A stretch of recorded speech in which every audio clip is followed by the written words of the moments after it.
The nation's biggest coal-fired power generator was due to close this year, but it's still open after the New South Wales government agreed to underwrite Eraring's losses of up to $450 million until 2027. This ensures that the transition to renewables can be delivered without exposing the people of New South Wales to blackouts or to price spikes. But a new report is criticising that deal.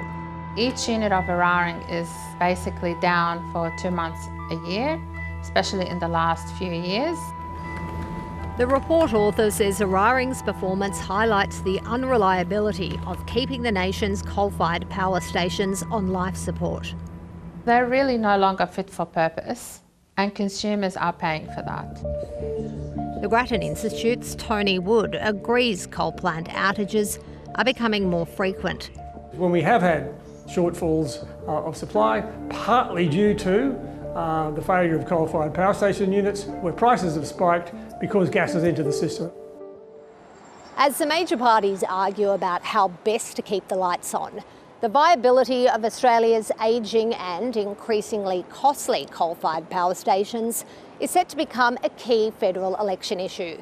The Coalition's nuclear plan relies on coal plants staying open longer until nuclear generation comes online from the mid-2030s.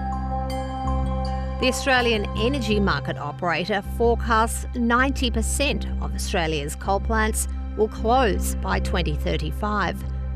Most experts say replacing coal with nuclear would take at least until the 2040s. It is very problematic to suggest we can keep doing that into the time periods that would be necessary to align with the sort of nuclear power stations that the opposition is talking about. The Coalition insists their plan is responsible and realistic. Madam Speaker, we stood up... But former New South Wales Liberal Treasurer Matt Keane, whose government previously rejected a proposal to keep Eraring open, is scathing about the Coalition's nuclear plan.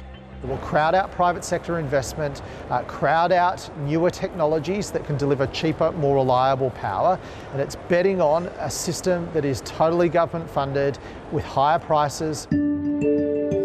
In a statement, the owner of Eraring, Origin, said it supports the retirement of coal-fired power stations when there is sufficient replacement renewables and firming capacity online to keep the lights on. The energy giant also rejected criticism of Eraring's performance, saying the plant was available 84% of the time. Indeed, the data shows unplanned outages have continued to trend downwards. Origin says Eraring will close in 2029. Energy experts say that leaves the door open to further taxpayer assistance. There will be difficult decisions to be made as to whether or not things are looking okay, that is the renewables and other things to replace Eraring are in place.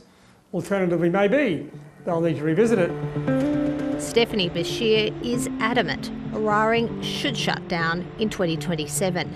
We really have to focus on ensuring we close them on time. They're not working even as a band-aid. A call to accelerate the transition to renewables.